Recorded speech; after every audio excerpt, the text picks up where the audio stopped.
दोस्तों, दिल्ली का इलेक्शन खत्म हो चुका है और आप वाले शौक में हैं। उनका झाड़ू पोछा सब कुछ बन गया है। बीजेपी ने एक जबरदस्त जीत दर्ज की है, पर क्या ये जीत सिर्फ बीजेपी की है? जी नहीं, असली मास्टरमाइंड आरएसएस है। ये वो फोर्स है जो बीजेपी को हर इलेक्शन में जीत की गारंटी देती है। और दिल्ली चुनाव में बीजेपी के साथ मिलकर संघ ने हैट्रिक लगाई। लगातार 3 राज्यों के चुनाव में संघ ने पर्दे के पीछे से बड़ा किरदार निभाया है। हर एक सीट के लिए संघ की तैयारियों के आंकड़े सुनेंगे तो आप समझ जाएंगे कि आम आदमी पार्टी के लिए जीतना बहुत मुश्किल था, क्योंकि संघ की तैयारियां बीजेपी और किसी भी राजनीतिक दल के मुकाबले बहुत पहले शुरू हो गई थी। सोचो, एक गेम चल रहा है। एक तरफ आप वाले ट्विटर पे, प्रेस कॉन्फ्रेंस में बीजेपी के खिलाफ हर मंच पर बोल रहे हैं, पर दूसरी तरफ आरएसएस बिना शोर मचाए ग्राउंड पर मचान रख रही है। बूथ पर बूथ, गली पे गली आरएसएस कार्यकर्ता चुपचाप अपना काम करते रहे। थोड़ा याद करिए, कुछ टाइम पहले केजरीवाल जी ने कहा था कि नरेंद्र मोदी जी को कहना चाहता हूं, मोदी जी इस जन्म में तो आप हमको नहीं हरा सकते दिल्ली के अंदर आम आदमी पार्टी, आपको दूसरा जन्म लेना पड़ेगा। तो दिल्ली का ये इलेक्शन सिर्फ एक राज्य का इलेक्शन नहीं था, बल्कि बीजेपी आरएसएस की टेस्टेड स्ट्रैटेजी का एक डेमो था, जो महाराष्ट्र में कामयाब हुआ, हरियाणा में कामयाब हुआ और अब दिल्ली में भी कामयाब हुआ।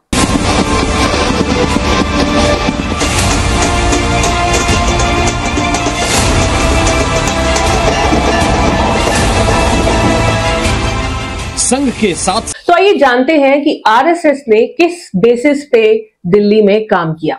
तो सबसे पहले बूथ स्तर पर संगठन किया। आरएसएस ने 13,000 बूथों पर माइक्रो मैनेजमेंट किया। दूसरा, घर घर जाकर प्रचार किया। आरएसएस ने 53,000 से ज्यादा ड्राइंग रूम मीटिंग्स की और लोगों को बताया कि वोट किसे देना चाहिए। तीसरा, स्थानीय मुद्दों पर ध्यान दिया, जैसे कि बिजली, पानी, पोल्यूशन और सफाई पर जोर दिया गया। और रिजल्ट क्या आया? बीजेपी की ऐतिहासिक जीत हुई, जहां एक तरफ आरएसएस ने ड्राइंग रूम मीटिंग्स अटेंड की और लाखों लोगों को उसके साथ जोड़ा, वहीं दूसरी तरफ आरएसएस ने गरीब और वंचित वर्गों को भी सम्मिलित किया। उनके लिए समुदाय सेवा कार्यक्रम चलाए गए, ताकि इन समुदायों में बीजेपी के प्रति एक सकारात्मक नजरिया बन सके। और इस बात को मानना बहुत जरूरी है कि आरएसएस का ढांचा बीजेपी की जीत के लिए बहुत जरूरी है। आरएसएस ने आम आदमी पार्टी के गवर्नेंस की रियलिटी लोगों को बताई। ये आरएसएस की चुनावी जीत की हैट्रिक है। महाराष्ट्र में 65 संगठनों ने सजग रहो कैंपेन चलाया। हरियाणा में 200 से ज्यादा पंचायती मीटिंग्स करी। और आरएसएस ने सबसे इंपॉर्टेंट काम जो किया, वो हिंदुओं को एकजुट करने का काम किया। और कब कब आरएसएस ने बीजेपी का साथ नहीं दिया तो बीजेपी हारी है। 1998 में एमपी में बीजेपी हारी है, जब बीजेपी ने आरएसएस को साइडलाइन कर दिया। 2004 के इलेक्शंस में आरएसएस ग्राउंड पे नहीं उतरा। 2009 में भी यही हुआ। और 2024 के लोकसभा इलेक्शंस में भी जेपी नड्डा ने जब ये कहा कि हमें आरएसएस की जरूरत नहीं है, तब भी बीजेपी को काफी धक्का लगा। अब जानते हैं आरएसएस का भारत में क्या योगदान है। 1925 में इसे बनाया गया।